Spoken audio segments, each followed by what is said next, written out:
पहिला चाहिँ यो साडीको बारेमा डिटेल्समा सबै कुरा भन्छु अनि हजुरहरूलाई सबै कुराहरू मजाले देखाउँछु है। भिडियो अन्तिमसम्म हेर्नुहोला है। यति राम्रो प्योर अर्गान्जा फ्याब्रिकमा यो साडी आएको छ। एकदमै युनिक एक्स्ट्रा छ है। हजुरहरू कतै पनि लगाएर जानुभयो भने हजुर सिङ्गल पिस हुनुहुन्छ कि हजुरले मात्र लगाएको हुनुहुन्छ है यो साडी, किनभने एकदमै राम्रो तीनवटा कलर छ, तीनवटै वाउ छ। सफ्ट अर्गान्जा फ्याब्रिक हो। अर्गान्जा भन्ने बित्तिकै धेरैजना कस्टमरले यो फिल हुन्छ कि एकदमै सपक्क बस्दैन, फर हुन्छ, उड्छ, लगाउन अनइजी फिल हुन्छ, कम्फर्टेबल हुँदैन भन्ने चाहिँ हुन्छ है।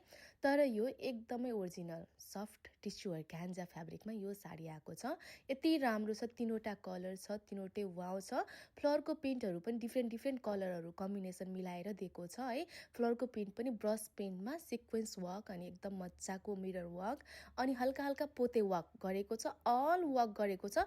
त्यो फ्लरहरूमा नि देख्नुभएको छ नि, सबैमा बुटिक वर्क छ है। मजाले पोते सिक्वेन्स र अनि मजाको मिररको काम गरेको छ, जसले गर्दा एकदमै स्ट्यान्डर्ड देखिन्छ, लगाउँदा सोबर हुन्छ। यसको ब्लाउजको पार्ट पनि सिम्पल सोबर छ।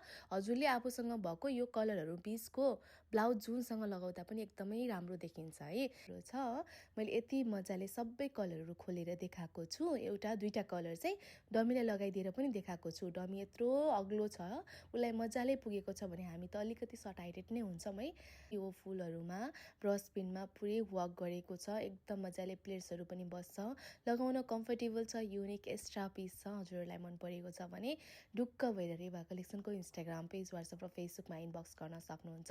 धेरै राम्रो छ। यो भिडियो बनाउन 2 दिन लाग्यो, किनभने एकदम बिजी भएको भएर है। हजुरहरूलाई यति मजाले देखाएको छ। हेर्नुहोस् त्यसको पोते वर्क कति क्लिन छ।